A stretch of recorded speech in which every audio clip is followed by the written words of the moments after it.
Welcome back to this edition of Grizzlies Daily. I'm your host Malik, and we don't really have much going on today. Still no update on Ja. Surprisingly, unsurprisingly, we do not have a game until Friday against the Clippers, another team below 500. But I bring that up because we need to talk about what the Grizzlies need to do to be able to beat teams above 500. And I know I am high of criticism when it comes to them, but at the same time, I mean good when I say it. It's just a matter of we as Grizzlies fans are tired of having that high of, winning. And then you really look at the team that we're beating and it's like this team is gonna be in a lottery, kind of thing. So that's really all it is. And I mean it just doesn't help getting into the playoffs. It just isn't sustainable. And it's been documented. I'm looking at an article right now. The Grizzlies are 9-13, but they're 8-0 against teams below 500 and 1-13 against teams 500 and above. And that's regarding Easelo. Let me add, that's regarding Easelo. I don't know. I forgot 1-13. It's regarding Easelo's games as well from last year to 9. So it's very, very. Wait, no, I said that wrong. I read that all the way wrong. 1-13 is including this season. Now, if you include the final 9 regular season games, and that's including the play-in tournament and playoffs, the Grizzlies are 2-23 against teams with a 500 or better record. To put that into perspective, that's not even 10% of games. They haven't won 10% of their games above 500 teams with Easelo as the coach. Now, granted, there's a lot of blame to go around. I think Easelo gets a good majority of the blame. I think Jaren and Ja get a good majority of the blame. And, just the fact that players just can't stay healthy. I think there's an equal amount of blame to go around, but it's hard for me to just simply blame one person for that whole thing. You know what I'm saying? But I think a good majority of it does go towards Easelo, the health, and John and Jaren just not playing their games.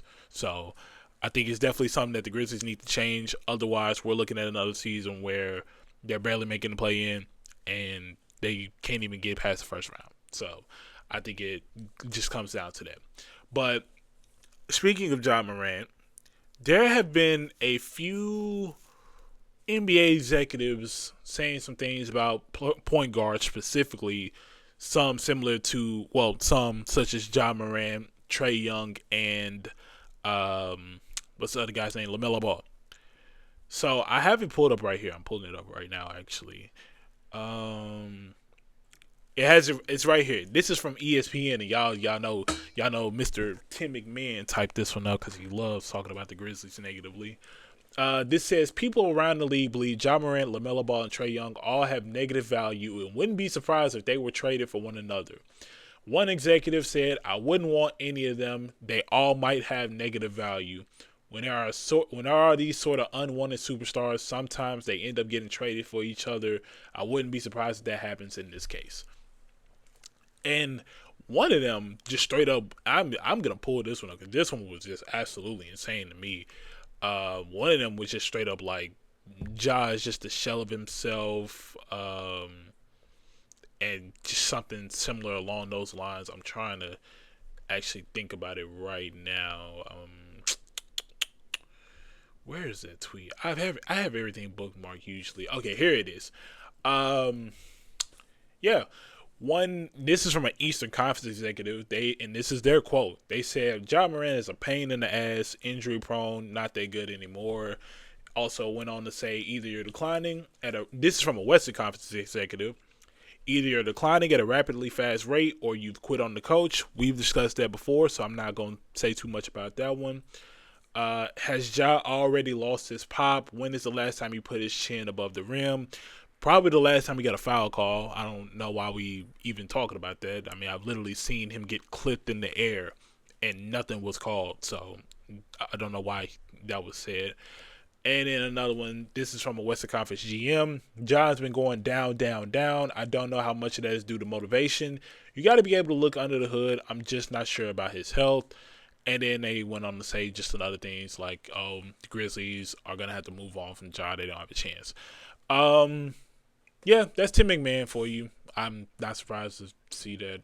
I just thought it was kind of crazy that they singled out Ja this much, but it's not. I'm not gonna say I completely disagree with everything they're saying, but it just also shows that national media doesn't watch basketball games. Ja is playing the way that he is because he can't get a foul call. Yet number 2 on OKC, you touch him with your pinky finger, it's a foul call.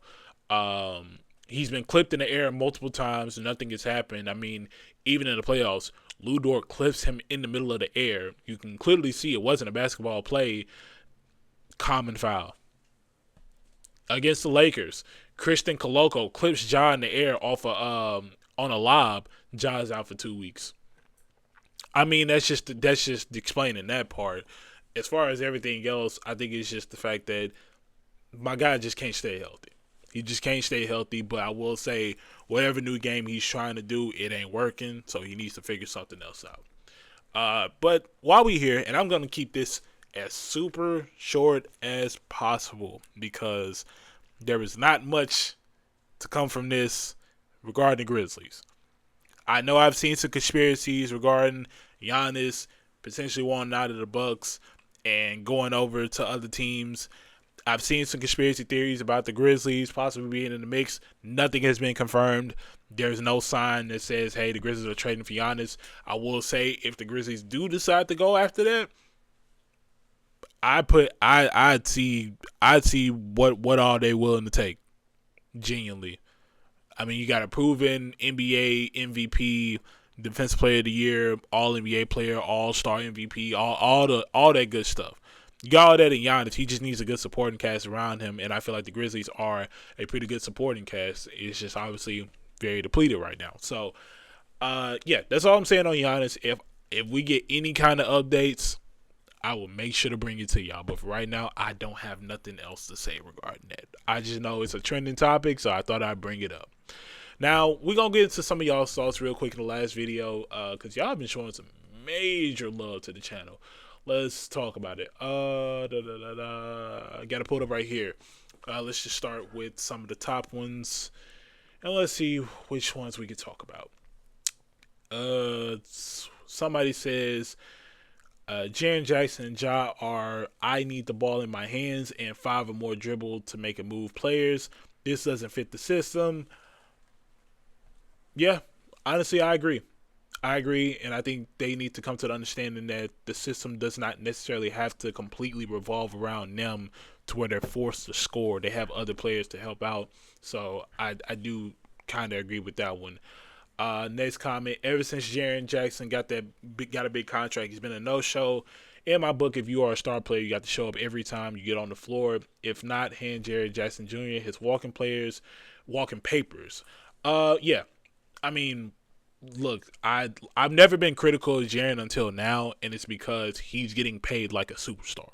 So he has to play like a superstar. I'm sorry, but if any other superstar plays the way that Jaren's been playing, we're going to call them out on it. And we're going to let them know, hey, y'all ain't playing that good. Real talk. And we've seen way worse things. LeBron is what, 41? What, he's about to be 41. He still gets slandered for not playing good. So I don't know why it's like a big deal that I'm critical of him. Another one. This trade rumor has to get off the ground. I'm starting it on your podcast. Giannis considered being traded to a tax-free state this summer. Memphis has assets to get the deal done. Jaren, Jerome, KCP, Clark, and Gigi. Also 2 2026 first-round picks. First in 2028 in 2 seconds. That will give them a player capable of being an all-star. A solid role player in Jerome, a depth development player in Gigi with 2 expiring contracts. The Bucks will have the draft capital to rebuild. I don't know another team that can give up valuable pieces and still have a roster that can compete. Well, in regards to that last line, the funny thing is we live in a time where NBA teams will make stupid trades and give up whatever. I mean, Last year, not even last year, earlier this year, we saw one of the craziest trades in AD for Luka straight up, and that is proven to be one of the worst trades ever. So, you'd be surprised what teams will do, especially for big markets. Now, small markets, not too sure. I do think that is a hell of a haul. I can't lie. Might be a little too much, but I get the idea that you're coming from. I definitely get the idea that you're coming from. Look, like I said it. Hey, see what all you can give up without them just really fleecing you. So I understand it. Next comment: Jackson should be playing behind Aldama and Prosper for a while. Maybe that would get his attention. The guy sucked last night, 7 points, and you are the second highest paid player. What's going on in his mind? I don't know about playing behind Aldama and Prosper. Well, really just Prosper more than anything. I don't know. That's kind of crazy. But yeah, no, you right. No, 7 points and the second highest paid player is unacceptable. Next comment: Jaren isn't just unperforming. He looks totally lost in this new offense. Add in Ezelo's stubborn rotations and Ja's ongoing absence, and this season feels like a write-off for the Grizzlies. Edie or no Edie, time to stop pretending and start playing for a real franchise reset. I'm gonna be real. I am not against the idea of a complete reset. If I'm being honest, I'm not completely against it. It's definitely been a thought in my mind that maybe it's just not working. Maybe we just need to move on into a different area, kind of thing. So we definitely nearing that point. And I've definitely thought about it. Next comment: Cedric Howard has been struggling for way too long. It's time to have a convo about him. I mean, what convo is there to really have? We're 22 games into the season. He looked like a Rookie of the Year candidate at one point. He's still in the conversations. I mean, I think you just need to give it time. There's no conversation to be had. We're not looking at a Zaire Williams situation. And the good thing about Cedric is, yes, he may be shooting the ball and struggling. One thing about it, he's going to step it up when it comes to defense and rebound. So you're getting what you can out of the guy. It's just, hey, sometimes that shot doesn't fall. He has time to improve. It's his first year in the league. So nobody expected him to jump out the way that he did. We got a long one. I think I want to look. Actually, I think we might end it off right here. This one. LOL, dude, you're telling lies. The offense nowhere near similar to last year.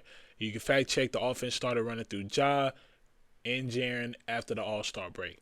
Next video, make sure you tell us how after All-Star, Ja started taking way more shots and how the Grizzlies struggle in the process. And what does Ja do that Jaren doesn't do other than passing the ball? Because Jaren plays both sides of the ball. What about Ja? Jaren puts up 20 points and was all defense. Y'all are just more fans of Ja, but if we compare the skill set, Jaren does way more, and he's a better player when his mind is right. And why'd you skip over the injury part? I didn't. But let's break this down. Let's break it down. The offense is nowhere near similar to last year.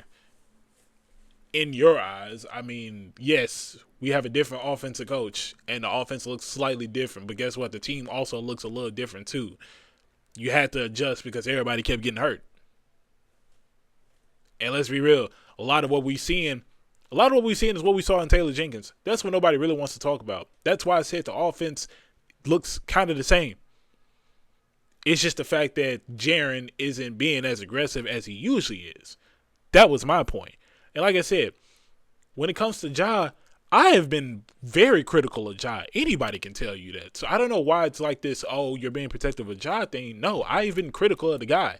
I have literally said, hey, buddy, you're shooting tour dates. You need to fix it. It's not good. Like, I don't get that part.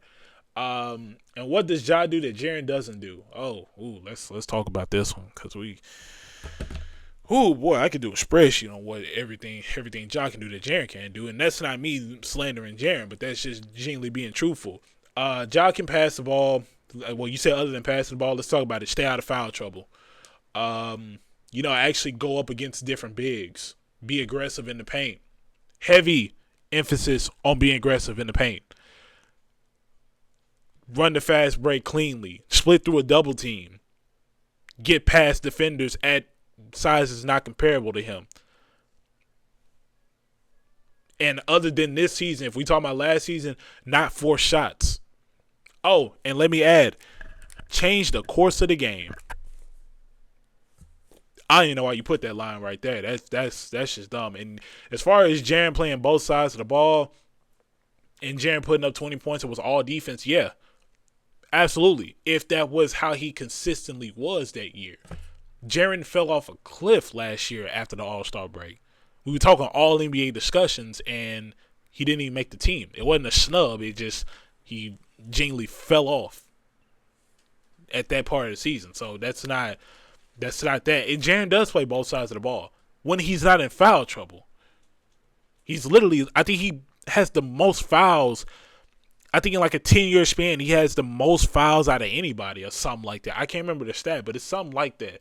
So at the end of the day, it's not about the fact that we're more fans of Ja. It's just we've seen Ja at his peak, and it has to change. It has the capability of being a championship level player. I cannot say the same for Jaren Jackson Jr. It's just that simple. So I'm not saying what you said was completely wrong, but when you really break it down, there's a lot that's being left out of this. It's just simple as that, and everybody's thinking the same idea. So hopefully I broke that down cleanly enough. If you want to talk about it more, definitely leave a comment and we'll talk about it more. But that's going to wrap up this edition of Grizzlies Daily. Really appreciate y'all for tuning in. If you like this video, make sure to like, comment, subscribe, and turn on post notifications so you get notified when tomorrow's video comes out. And as for that, I'll see y'all in the next video and we'll talk about it.